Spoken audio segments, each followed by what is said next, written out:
going? It's the Overanalyst here, and today I am going to be doing my Black Clover opening 12 breakdown.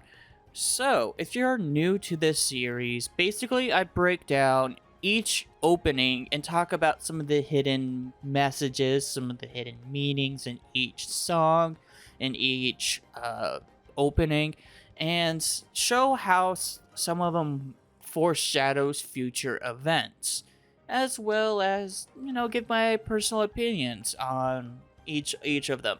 So this is opening 12. So this is the second to last one, and this is during the filler arc, right before the final climax of the arc. Like, Black Clover ended kind of in the middle of an arc, which is, it's a little weird, but since the arc in the manga is still not finished yet, this is fine enough, I think they're actually gonna make a movie. I think they announced a movie, so that's super hype. I'm looking forward to that. However, this here is going to be the breakdown, so we're gonna jump right on into it, make sure that it's all good, and do this. So we're going to start off here with the normal poem that we usually get, which is good faith, hope, love is hidden in the leaf of the clover each. Good luck smells in the fourth leaf because for some reason it smells. And the devil lives in the fifth leaf. The stereotypical, it's in every single opening, it's a staple. And we get the five-leaf clover, which is Asta's. And what's really kind of fascinating is that we get this light shining down on it. And throughout this series, I've always made the comment that light is representation of hope, and that Asta is literally the light. He is literally hope. And so I'm going along with this, where it's kind of counterintuitive, where it's like, oh, five leaves means the devil, yet we've got hope. And it's got this nice contrast with just the darkness here. Like, we got light kind of fighting the darkness that might be the devil, and just bringing out the good aspects of the devils, which is kind of what Black Clover really excels at. Really like it. Now we get the push-up montage. I love this shot so much. Also, if you're like, mainly because of copyright issues, not gonna lie, I've gotten copyright claims for having like 2 seconds play on a video. It's kind of ridiculous, but I love the animation here. Like, look at this. The textures of this grass is amazing. We got his 3 demon swords, his grimoire, and he's just doing these insane push-ups. You can see the sweat drip down his body and face. Like, all of that. You even had the sun coming from the left-hand direction, shining on his face. Once again, representing hope. Really, really showing that Asta is hope. And so I like that. I just love it so much. It's such a good start to a song. I'm actually gonna back it up a little bit because I need a thumbnail. There's my thumbnail. All right. And then we get this beautiful shot of Once again, the grass imagery in this OP is just phenomenal. Like, we have who's got the wind magic, and so he's got the tornado flying around him because he's freaking And we have just the grass. Look at this. It's going everywhere. And it's animated beautifully. It's almost like each strand is animated differently. It's just so amazing. This is like visually the best, or one of the best openings, just visually speaking. Like, with just pure raw energy. So I just love it. And then we get this close-up of Yuno's face, of course. Like I said, we have Yuno got this beautiful close-up just you get every strand of hair is going. Here we've got each of the flags of the different guilds. Is it guilds? Magic Knight squads. They're squads. Sorry, I was like, it's not guilds, but I was trying to remember what each team was called. There are Magic Knight squads. You have the Blue Rose here in the foreground, and it's kind of blurred out, which is real interesting. The focus is actually on the Black Bulls because they're the center of everything. Then we have the Golden Dawn here, the Crimson Lions. It kind of looks like either the Purple Orcas or the Azure Deer, one of the two. We got the Green Mantises there, and so we get this just nice panning shot. And then, of course, we got the Clover Kingdom banner, because of course we do. And it's just this beautiful zoom out. And so I will admit, yeah, Azure Deer. When I first saw this, I was like, okay, the CG is a little bit I won't say corny. It just felt a little bit off at first, but I've kind of grown to love it even here because it's just so visually stunning. Now that I can break it down a whole lot more. So I just love this OP. You see, we get this beautiful zoom out of Asta staring at it, and he's literally, I guess he was doing the push-ups right in front of it, except the sun's over here coming down, so I think he turned around and to look at it. Yeah, and Yuno is somewhere in this field. So now that we've got the zoom out, Purple Orcas, here we have, the Blue Rose, Crimson Lions, Black Bulls, Green Mantis. Okay, so that was the Azure Deer, Golden Dawn. This is, I think they're just called Silver Eagles. And then this one's Dorothy's. What is Dorothy's? I'm blinking on her squad all of a sudden. Oh, it's the peacocks. Yeah. Yes. It's like pink peacocks or purple peacocks or peacocks. And like I said, the top one is Clover Kingdom because it oversees all of it. That's just so nice. I love this symbolism. I wonder if there's actually something in the way they're placed also means. Center we have the Black Bulls, of course. The forefront is the Crimson Lion, which is interesting. I'm trying to think. During this arc, there is a filler arc here where Asta gets kidnapped along with Sekre, and they go and chase after these common folk. And so it's real interesting. It's a real interesting filler arc. I actually like it a lot. Yeah, I'm not seeing any significance with that here, though. I think they're just really nicely placed banners, honestly. Yeah, I'm not seeing any significance. If you see any significance, feel free to comment them down below. So, get this zoom out. I love just how Asta, the focal point is now Asta as he picks up the claymore and is like, yeah. And then now we get the Black Clover title card. So now we're going to go through some snapshots of people because Black Clover has a gigantic cast and we want to feature all the characters. So we have William Vengeance, the captain of the Golden Dawn. We got the Golden Dawn flag here, as well as off to the left here. And then we've got Mimosa fixing up... I'm blanking on this dude's name. He's relevant in the second arc and then isn't really relevant for the rest of the story. And he took a lot of aspiration from Asta. He was kind of mocking Asta the entire time in that second arc. And then Asta started kicking butt. And then this dude became a simp for Asta. Started doing pull-ups, sit-ups. Basically started working out because he got inspired by Asta. So that is super cool. Why am I blanking on this dude's name? Anyways, you can comment it in this comment section down below. Now we've got the Crimson Lion, we've got Fuegoleon, and Leopold here.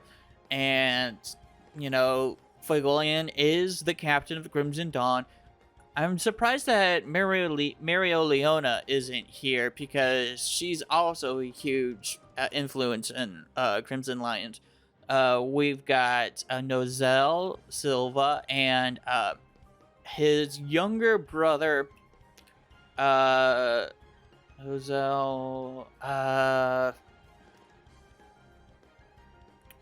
Man, I should know this one.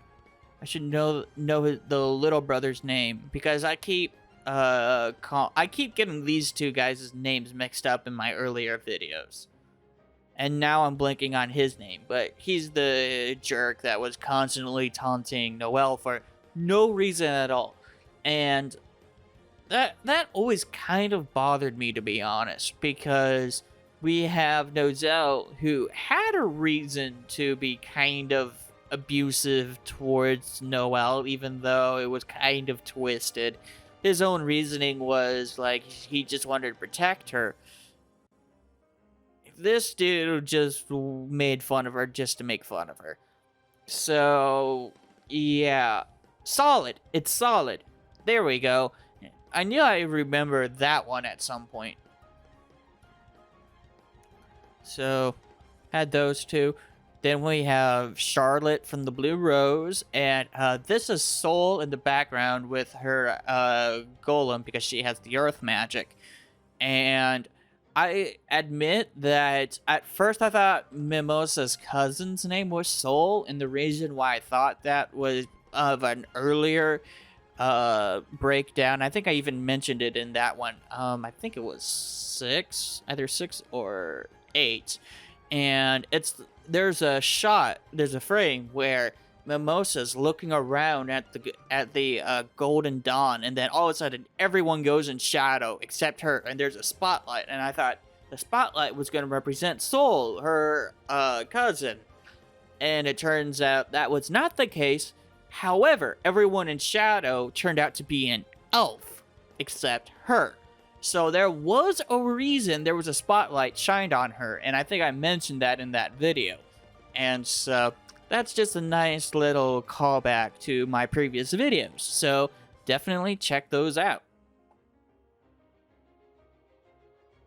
And then here we have Jack the Ripper with Fungus Dude, whose name I don't remember because he's kind of a boring character. I do think that's hilarious, though, that one of his mushrooms practically yells at Noelle throughout the whole tournament arc.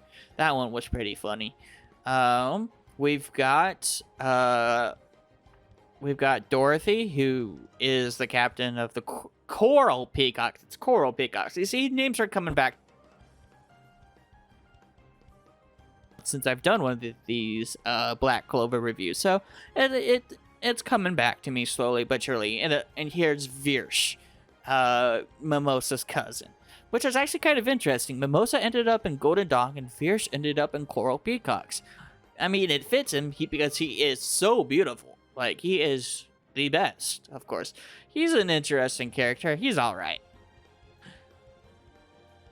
And then we've got the Azure Deer with Rill and Snow Girl. I don't remember her name also because she's pretty irrelevant. She's just Snow Girl. I think she's like the vice captain. They might be showing the vice captains. Is that what they're doing? Are they showing vice captains? Holy crap. No. Because I think the vice captain to the Coral Peacocks is not Soul. I think Soul is just, like, the big dude. Like, she's just the most flamboyant. We've got, this dude. Is that Hamon? No, it's not Hamon. Hamon is in, Golden Dawn. I don't remember this guy's name. It's, Purple Orcas. And then we get this nice transition of, Asta falling, because it's an anime opening and we've always got to have a character falling. Like, it can't be an anime opening without someone falling. And, the red and black, very characteristics of Asta because of the whole demon thing. In fact, speaking of demon, here's the demon. Kind of being like, yes, you are mine. I'm starting to possess you even more and more. So, that's really cool. And get to see Asta, like, show off his demon mode. Such a beautiful shot here with Asta wielding the claymore and just being like, yes, I'm about to murk all of you. Love it. We have this crystal, which is actually one of the magic stones that fit in the tablet. This is Yuno's magic stone, because it's the blue one, of course, and it's on the necklace. And he always kind of had it. It's real interesting, though, because someone had stolen it, and it was actually in one of those kind of ending Black Clover episodes where they explained how his magic stone got stolen. It was never mentioned in the manga. It was always like, oh yeah, I just turned up missing one day and I thought I lost it. I'm like, wait, what? I wish it was foreshadowed a little bit more, to be honest. That part, I think, could have been foreshadowed better. So, it's really cool. He closes it. And real interesting that he starts off in the darkness and he's looking at it in the dark, which is just kind of interesting. It's kind of showing that, basically, why am I blanking on his name? I just had it. Oh, I'm so bad with names today. Anyways. Wow, I am so bad with names today. I've changed up the format and everything. Basically, It's Yuno. I'm sorry, guys. Might be having doubts, He was just an elf who was... Actually, I don't think he once tried to take over the kingdom at all. I think he faked trying to be on the opposite side. And that's in part because the elf that was in him was Licht's son, unborn child that died in his mother's womb. So that's really cool. And he's just kind of turning towards the light with... I always thought the light represented hope, and so he's getting hope. And the hope is that he's found his friends among the Golden Dawn. He's found a place within it. Because Yuno has always been a loner character. And as we see throughout the series, we get to see how much he's affected the Golden Dawn. He's affected the Golden Dawn just as much as Asta has affected the Black Bulls, which is amazing. I love it. And so it's really, really cool how he does it. Like, we even have William and what's his name in the back. I'm so bad with names today. Wow. It's Finral's brother. Anyways, they're all there, and they're just happy for So much appreciated to him. We're gonna keep a tally of all the names I can't remember in the bottom. Sekre. I will never forget her name. I hope.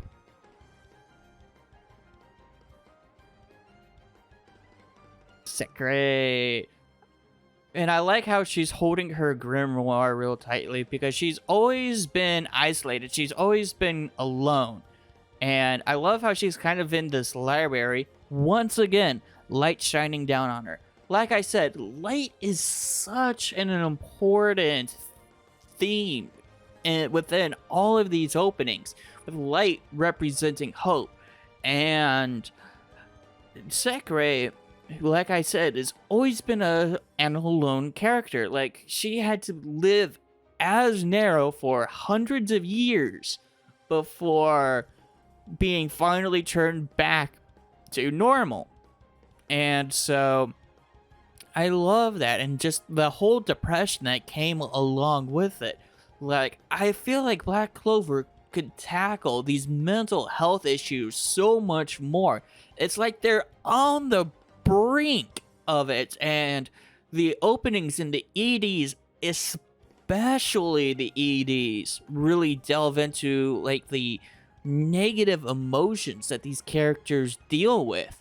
And so I love her character arc, and I just kind of wish that they delve a little bit more into it. Now, they do have some really good filler episodes where they do dive a little bit into the mental health aspects. They flesh it out a lot more than the manga does. So, lots of props to Black Clover filler. Black Clover has some of the best filler episodes I've ever seen, to be honest. They are some fantastic fillers. So, just wanted to shout them out. Of course, we here have Lola Pichka, as well as the Water Sylph, and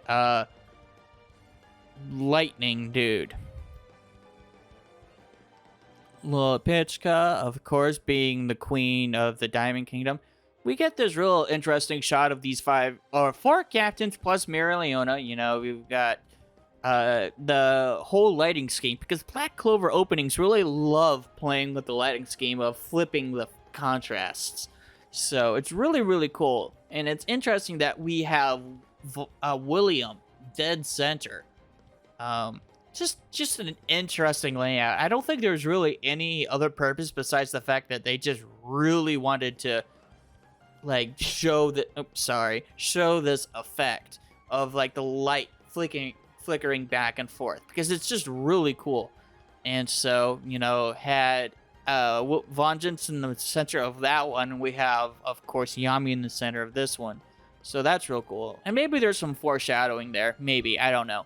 And of course, we have the Magic King, Julius Novochrono himself. The one and only Mad Lad. And then we've got Vengeance once again being like, hey, I want to help you all by standing on top of a tree. And I think at this point in the arc, they actually have the captains fighting each other, which was actually super cool. Yeah. So, I think that's what it was. They had two teams. They teamed up like that. It was a 5-on-5. That explains those pairings. Yeah. It's been a while since I've seen the anime, of course. But, yeah, that's right. They did the 5-on-5 and had, like, the captains duke it out. It was actually quite fun. Really amazing episodes. And you kind of really get to see how, like, versatile all of their abilities are. Like, Nozelle's there. Nozelle writing on that. And that's such a cool zoom in. I just love that zoom in there. They're really showcasing, like, fluid animation in these openings. They're gorgeous. They're not heavy on the symbolism like the early ones. However, just going all in it with like just the attack, the fight choreography, and it's so good. You know, Jack the Ripper running up the tree, going up against Dorothy. I think he was actually able to take her out because his blades cut through everything, which was really cool. Charlotte versus Yami, which is, you know, always the thing because Charlotte loves Yami. She has feelings for him. And you can tell because her face gets red. And Yami being the kind of dull person that he is, he's just in it to fight her. He's just like, yeah, this is going to be fun. We're just going to fight. And Charlotte's like, Yami-sama! He's close to me. His face is close. And then we also got baby awesome baby Yuno, because of course. And then we get like this reel. It's very quick, but it's like a highlight reel. And it's showing them grow up along these grassy fields. It's almost like it's on the outside of Hage Village, which is really cool. You see they're growing up. This is like starting Black Clover. like episode 1 almost. You see, yeah, he wasn't Asta. Now they're in their uniforms. They weren't in their uniforms now, and they're getting brighter and brighter, which is really cool. Also, if you notice, they start off. We have we have little Asta in front of Yuno, because as kids, Asta was always kind of in front of Yuno. Yuno was kind of crying. He always kind of looked up to Asta as a kid. Even though Asta had no magic powers, Asta would stand up for Yuno. So that's why Asta's in the lead here. And then Yuno overtakes Asta because he developed the wind magic while Asta still didn't have any magic. So now Asta is trying to follow Yuno. He's looking up to Yuno because passed him in ability. So that's really, really cool symbolism. And then we get this next shot, and they're running practically side by side as Magic Knights now, which is amazing. They are on the same level. I love that. And they transform into their, I like to call it hybrid forms, honestly, because it's not like full possessions. You got Yuno with his, it's almost like an elven form, but it's not quite elven. I think they called it like a mana zone form. And then, of course, Asa with his demon mode. And they just take off flying because of course they can. And I just love that. They're still racing, but now they're flying. I love that. And then we get the final title card.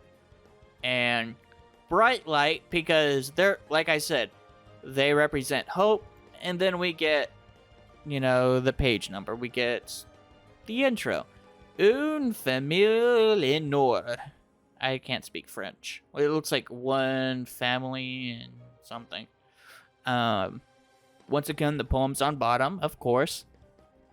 And then, final shot of both Asa and Yuno standing side by side, looking at, I think that's actually Clover Capital. I think it's Clover Capital is on top of the mountain. I'm trying to remember. I don't think there's any other cities there. This is a really cool shot. We got Asta's Grimoire on the bottom right here with Yuno's right next to each other. We have all three of Asta's swords, into the ground, which, fun fact, dulls the blade if you ever do that. But I don't think Asta ever cares because I think he never really hits anybody with the sharp end of the blade anyways. And if he does, he doesn't really kill them. But yeah, you don't actually stick swords into the ground. That's how you dull them real fast. And then we got Yuno's necklace dangling off of the big one, which is so cool. It's just framing wise, it's so cool because it shows how much they are connected with each other. I love it so much. And so, yeah, that is the end of this breakdown. Comment down below what you think about it. How many names did I mess up? I messed up a lot. And so feel free to roast me about it down there below. Anyways, that's going to be it for this video. I'm the Anime Overanalyst, and I'll see you guys in the next one. Peace.